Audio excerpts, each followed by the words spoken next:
The land of lost dinosaurs. In a dusty corner of Mia's attic, a sunbeam revealed an ancient, folded map. Close-up of the map, winding trails, mountains, and a big X. The title read, Land Where Dinosaurs Roam. Mia felt a tug.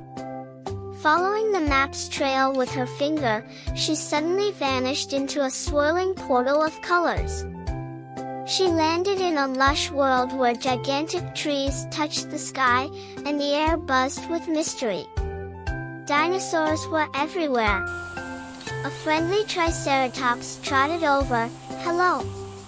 I'm Toby. You seem lost." Mia showed Toby the map.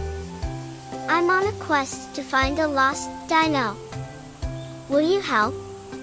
Together, they encountered challenges. A bubbling tar pit tried to trap them, but Mia's quick thinking saved the day. At a rickety bridge, words appeared on the map. To cross, match footprints with the dino that made them. Using the map, Mia and Toby matched footprints, crossed the bridge, and spotted the egg atop a distant mountain.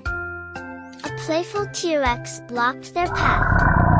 "To pass, you must guess my favorite game." Mia guessed, hide and seek. T-Rex nodded, impressed. Reaching the summit, they returned the egg to a grateful dino mother. As thanks, she gave Mia a magical feather to remember her journey. Waving goodbye, Mia used the feather. A whirlwind of colors later, she was back in her attic, holding her treasured map and feather, ready for her next adventure.